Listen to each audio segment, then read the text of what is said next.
Some of the councillors in the capital city tasked with service delivery in Tshwane, but many of them are struggling to honour the promise of spirited public service. It's understood that they are held to ransom by criminals who have hijacked the ANC's political space in Tshwane. But when you look at the killings, like I said to you, towards nomination processes, it is again the use of criminals as masquerading as members of the party.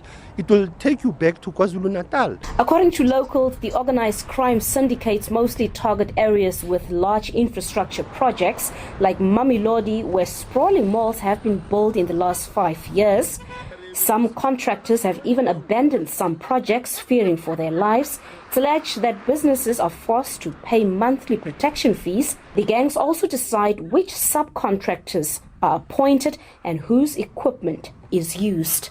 These incidents are also linked in great detail to the disruption of projects. These are infrastructure projects. Civic organization Sanku says most of these syndicates migrated from violent organized crime. Most were involved in aggravated robberies like heists, truck jackings and business robberies. We must blame ourselves as the organization to say we have recruited these people from their work that they were doing the haste. The culture to use criminals to corrupt democratic processes allegedly started as far back as 2014 in Tshwane. It also played a role ahead of the 2016 elections, which led to the ANC losing the capital city. It's also alleged that some of these criminals are linked to some prominent politicians. These criminals were also instructed to intimidate, terrorize and extort businesses in areas such as Mamelodi.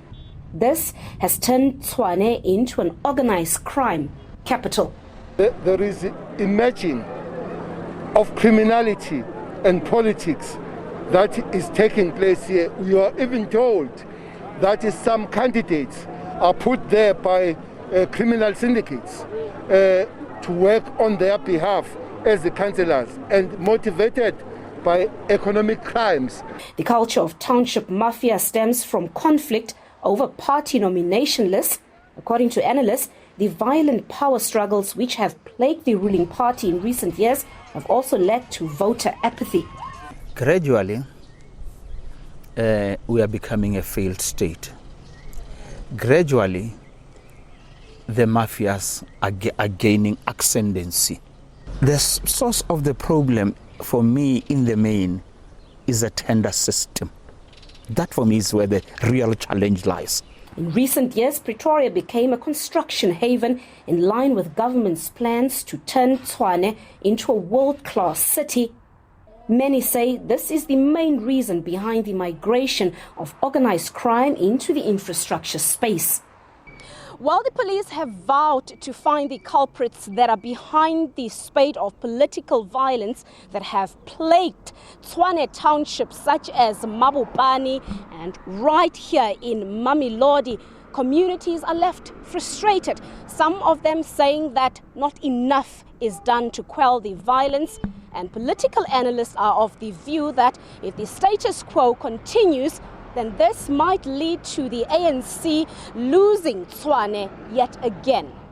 Patricia Fasachi, SABC News in Mamelodi, east of Pretoria.